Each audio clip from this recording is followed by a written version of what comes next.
Hello, my name is RJ Rabago. This is my presentation on Sri Lanka. Some basic information.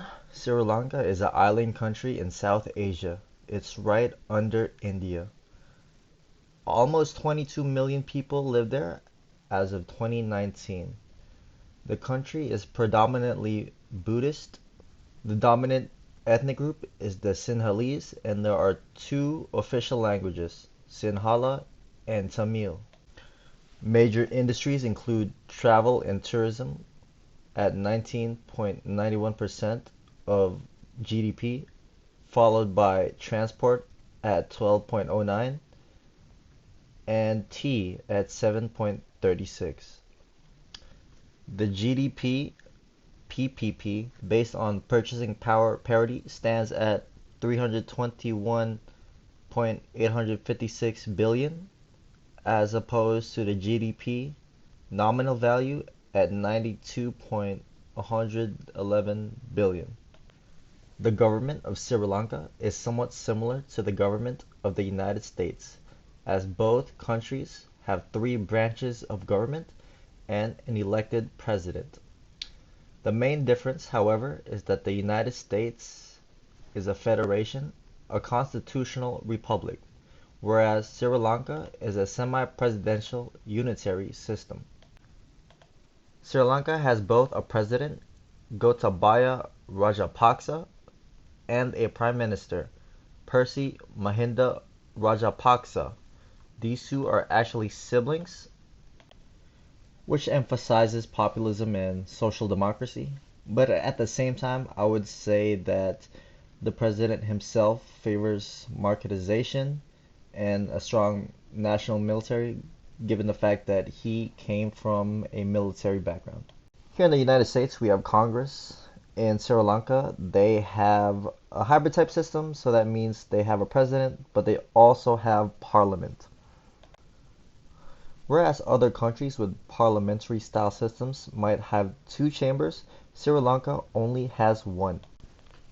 The leader of the dominant party is also the leader of parliament, in this case the SLPFA by Rajapaksa, who holds 150 seats as majority versus the UNF who holds 57. There are 225 seats total in parliament, and each member of parliament serves 5-year terms. Continuing onward to the executive branch, the president is the head of state, head of government, and the commander-in-chief. Exactly how we do it in the United States as well. He is responsible for nominating the prime minister. The prime minister is first in line of succession. He is also responsible for nominating Supreme Court justices. And finally, we have the judicial branch, which is comprised of the Chief Justice and 6 to 10 puisne justices. Each member is appointed by the president and confirmed by parliament. Unlike the United States, where each justice serves for life, there is mandatory retirement at the age of 65. So far, the Chief Justice is Jayanta Jayasuriya, who's been in power since 2019. 7 of the judges have been nominated by Sirisena, while the remaining 4 have been nominated by Rajapaksa. Not Gotabaya, but his brother Percy. Percy is the prime minister right now, but he also was president a couple years ago. All in all, the government is pretty similar to how we do it in the United States, save for a few differences.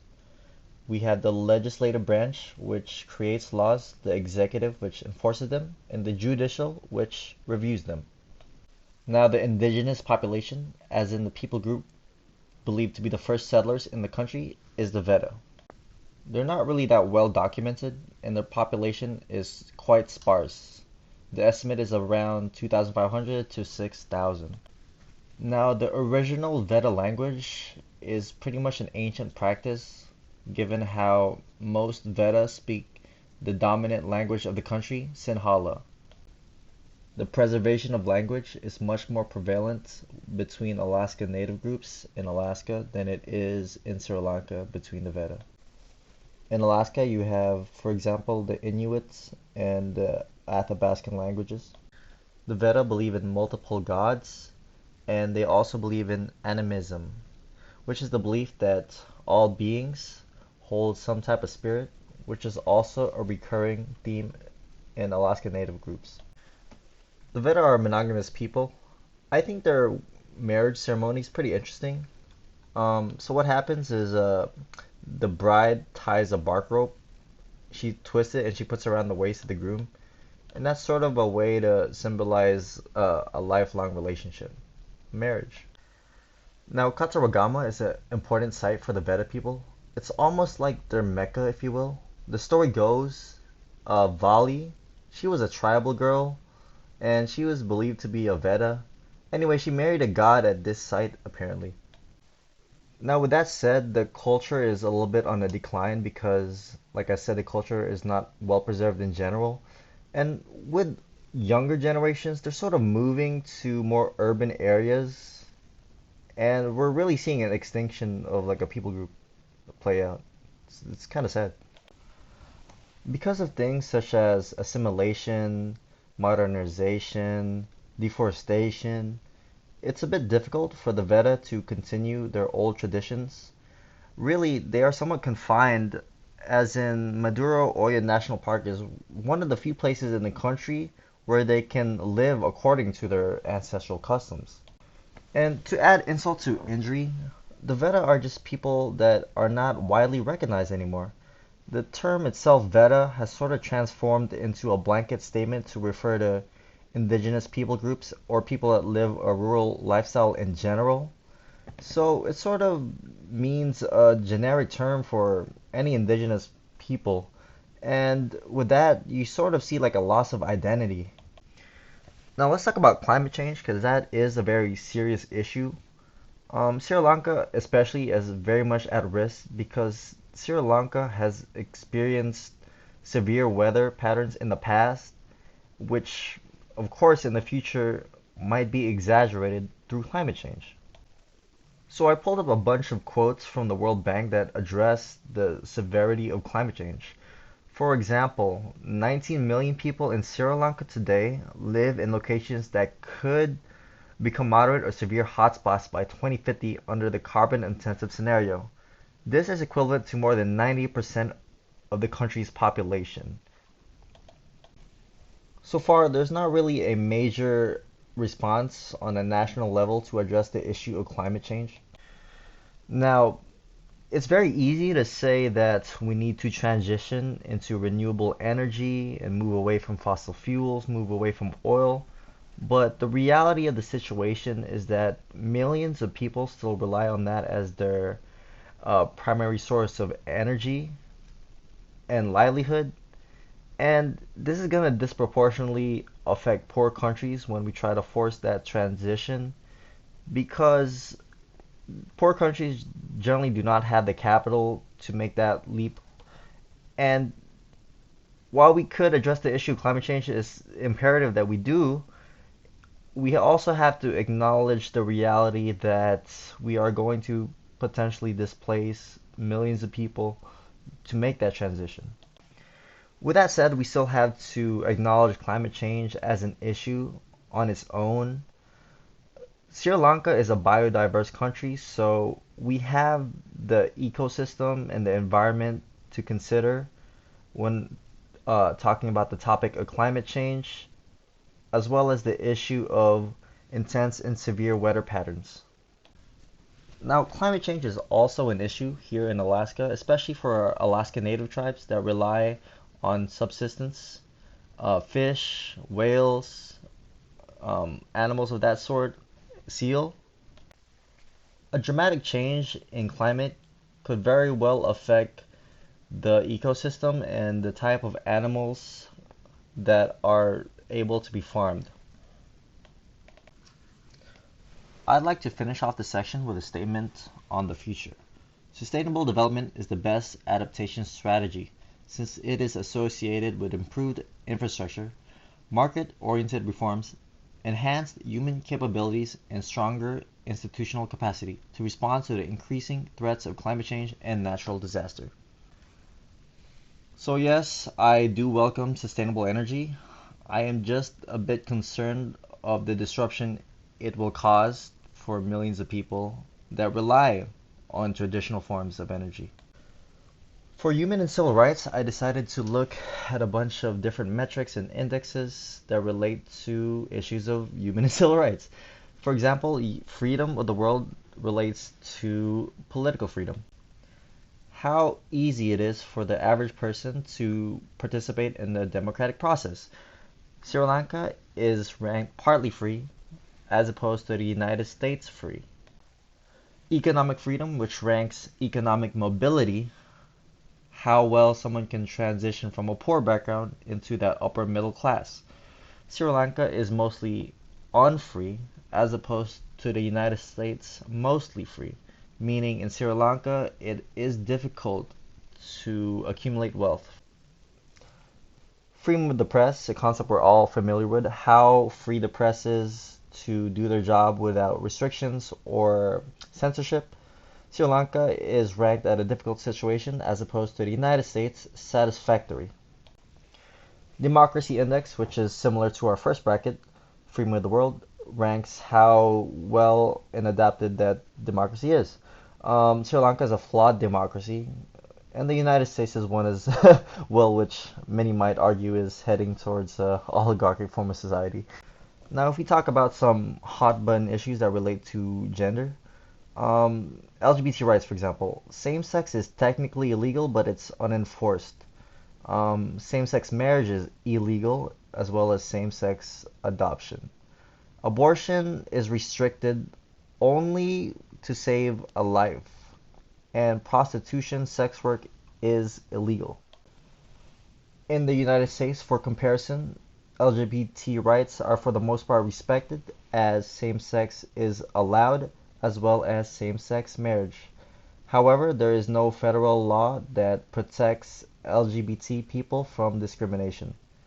Now, abortion is legal on request, prostitution and sex work is still illegal. Now, there does seem to be an issue of underrepresentation of women in the workforce. As we can see from these figures, 34.5 for Sri Lanka as opposed to 57.4 United States. So my hope would be that we would see more women in the workforce in Sri Lanka in the future and more women in positions of power.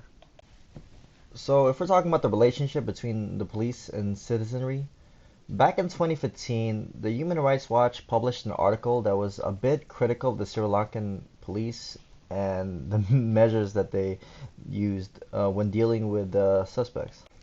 Police brutality has been an issue here in the United States for decades now, especially with minorities from lower income areas. It didn't start with George Floyd. I mean, the police have been harassing people since the 80s, the 90s with Rodney King and so on. And sadly, that problem also seems to exist in Sri Lanka. I have two quotes from the article that stuck out to me. One, too often crime scenes are not properly investigated as police seek quick confessions through coercive means. That would be equivalent to something like plea bargaining here in the United States. And to paraphrase quote 2, they're essentially detailing some of the methods of torture that they used on suspects, such as beatings, electric shocks, use of stress positions, suspending detainees from rapes and iron bars in painful positions, the rubbing of chili paste over the body, including the genital. I mean, it's pretty gruesome stuff.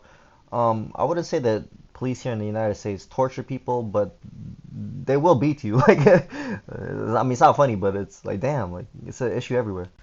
I mean, the title of the article is "We Live in Constant Fear: Lack of Accountability for Police Abuse in Sri Lanka," which is a title that would accurately describe police abuse here in the United States as well. There is that sense of lack of accountability, especially due to things such as qualified immunity and the fact that, you know, if you're a police officer, you could be fired from one department and transferred over to the next. That's a very serious issue here in the United States.